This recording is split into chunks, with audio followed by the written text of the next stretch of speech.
Good morning from Staten Island, Irakidish, heading to Howell for Shabbos Bar Mitzvah. My nephew David Waldman. We always thought it was Lakewood, but it's really Howell. It's not that close to Lakewood, between Freehold and Lakewood. All right, close enough. So coming off a really exciting weekend actually. Last Shabbos I was the scholar in residence, quote unquote, in Turo Synagogue in Newport. And I think the Shabbos I'll be speaking almost in Lakewood, so it's a pretty big deal from Turo to Lakewood. This is actually the last Shabbos I'll be in America for a little while. Started off from Frockway, went to Fancy Flatbush, Turo, and ending off in Lakewood. So pretty heady stuff. This week's parsha, eikev, very interesting kliyaka that not my favorite ones, but a really good one. He talks about eikev tishma'un eis mishpatim. The eikev is chukim. We always think of eikev and mitzvos that people step on with their heels. Rashi says easy mitzvos. So what's the point of chukim? Are easy mitzvos, hard mitzvos? What's actually taking place here? So Kliyakar says that some people treat chukim better, some people treat mishpatim better. What's going on here? So some people say, well, chukim, those are really things I don't understand the reason. That's totally from Hashem. I gotta keep those. Fine.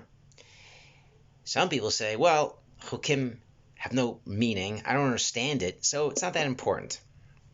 Conversely, mishpatim. Some people look at mishpatim and say, you know what, I'll do the mishpatim. Why? Because I see the reason. Putting a roof on a gate around your roof, I get that. I'll do that one. Or I see benefit for it. Mishpatim tells you about, for example, can't do interest, loans. I get that. I'll do that. I see a benefit for it. So some people do mishpatim better. And some people do whatever's easier, whatever's more difficult. So there's different criteria people have for doing mitzvos. And the Kliyakar says no. The point is we really can't put a weight or some kind of a favorite factor on this. Whether it's something you appreciate. Lulav, I get that. I love it. Sukkos, I love sukkos. Matzah, Or the other way, you know what? I get damages, I get loans, I get that stuff, so I'll do those. Those are important to me. I have a certain cheshek for things that I understand, or cheshek for those. That's not what Hashem wants. Every mitzvah, if we understand the reason or don't understand the reason, one thing that isn't common, it's from Hashem. It's from Hashem, and they're all equally important in the eyes of Hashem.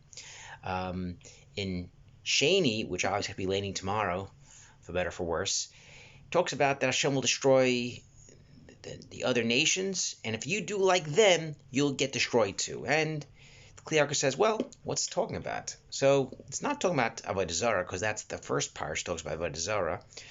So the Kliyakar says it's actually the way you perform mitzvos. The nations of the world will be destroyed in Olam Haba, even if they do mitzvos. And the question is, why is that? Why are we destroyed if they do mitzvos? If Goyim do mitzvah, they keep tzedakah, and they do good things, how is it being destroyed? And the Kliyakar says the manner in which they do it. The other nations do mitzvos that they understand, that there's a benefit for it. They're not doing l'shem shemayim. So therefore, if they're doing it for themselves, if they're doing it just for their own chesed, their own reasons, their own gain, so then Olam Hazeh they can get, Olam Haba they get nothing. So the Kliyakar says that's kind of the allusion to Shani. When it says, if you serve Hashem like they do it, you'll be destroyed. So even if you do a mitzvah, but you're doing it for the wrong reasons, you're doing it for your own purpose, your own benefit, then you're going to have the same consequences of no olam haba, even if you're doing mitzvos.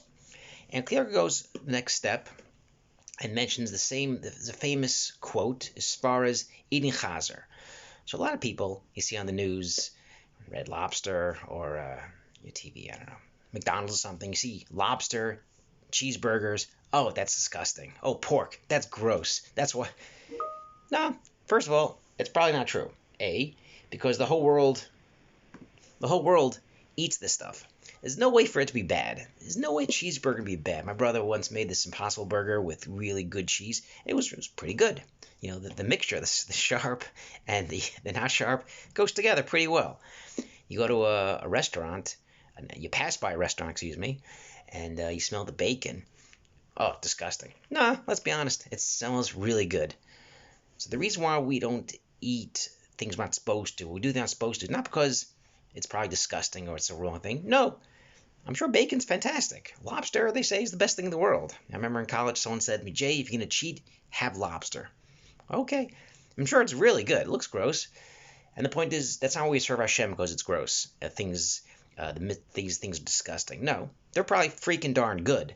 But the reason why we don't do these things, Hashem said so. So no matter what level, whether it's a mitzvah that I really love to do, tzedakah, tefillah, lulav, esh, whatever it is, some mitzvahs, yeah, not so important. I don't really care for those mitzvahs. That's the wrong approach. That's the wrong approach. If you put your own thought process behind why we do a mitzvah and the cheshek, that's the wrong way to do it. The first level is every mitzvah I approach correctly. It's what Hashem wants me to do.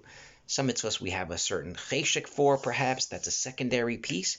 But the real reason why we keep mitzvos is because Hashem said so. Whether it's easy, whether it's difficult, whether it's a chok, whether it's a mishpat, we approach things the same way because Hashem wants us to do it. L'shem Shemayim. Shabbat Shalom.